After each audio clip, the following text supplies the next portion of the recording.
महाराष्ट्र के नए मुख्यमंत्री देवेंद्र फडणवीस की कैबिनेट का विस्तार भी हो गया है। रविवार 15 दिसंबर को महाराष्ट्र में 39 मंत्रियों ने शपथ ली। इसमें 33 कैबिनेट और 6 राज्य मंत्री बने। पार्टी वाइज बात की जाए तो बीजेपी के सबसे ज्यादा 19 मंत्रियों को शपथ दिलाई गई। इसके बाद शिवसेना के 11 और एनसीपी के 9 मंत्रियों ने शपथ ली। इस मंत्रिमंडल में 4 महिला मंत्री हैं और कैबिनेट में एकमात्र मुस्लिम चेहरे को भी शामिल किया गया है। ऐसे में ये जानना जरूरी है कि महायुति सरकार के एकमात्र मुस्लिम मंत्री हसन मुशर्रफ कौन है और उनका पॉलिटिकल करियर कैसा रहा है। कौन है हसन मुशर्रफ?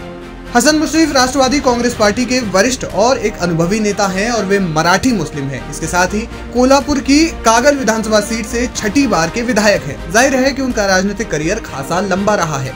साल 1999 में मुशर्रफ पहली बार विधायक बने थे। उन्होंने इस चुनाव में कांग्रेस के दिग्गज नेता सदाशिव मंडलिक को हराया था। उद्धव सरकार में भी हसन मुशर्रफ ग्रामीण विकास मंत्री थे। इसके बाद एकनाथ शिंदे की सरकार में उन्हें शिक्षा मंत्री का दायित्व मिला था। अब वे देवेंद्र फडणवीस सरकार में कैबिनेट का हिस्सा हैं। साल 2023 में जब एनसीपी में बगावत हुई थी तो हसन मुशर्रफ उन नेताओं में शामिल थे जो अजित पवार के साथ मिल गए थे। पिछले साल 2023 की शुरुआत में मुशर्रफ के घर पर ईडी और इनकम टैक्स की रेड पड़ी। उन पर कोल्हापुर की अप्पा साहेब नलावड़े शुगर फैक्ट्री से जुड़े मामले में 100 करोड़ के भ्रष्टाचार का आरोप लगाया गया था। ईडी ने उन्हें कई बार मनी लॉन्ड्रिंग के आरोप में समन भी किया। बीजेपी के पूर्व सांसद किरीट सोमैया ने हसन मुशर्रफ पर भारी संपत्ति इकट्ठा करने के अलावा चीनी मिल में 158 करोड़ रुपए की अनियमितताओं के आरोप लगाए थे। हालांकि हसन मुशर्रफ ने मामले में स्पष्टीकरण भी दिया।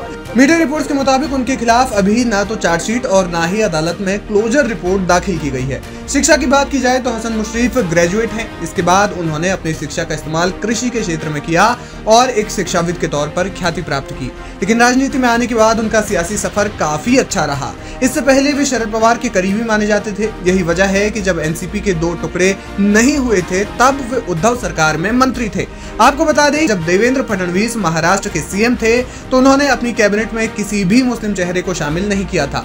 इसके बाद एकनाथ शिंदे सरकार में 2 मुस्लिम मंत्री थे, लेकिन इस बार एक ही चेहरे को शामिल किया गया है। राज्य में मुस्लिमों की कुल आबादी करीब 11.5% है। हसन मुशर्रफ महाराष्ट्र के उन चंद नेताओं में से एक हैं जिनकी राजनीतिक जड़ें बेहद मजबूत है। देखना ये होगा कि उन्हें मंत्रिमंडल में कौन सा विभाग दिया जाता है।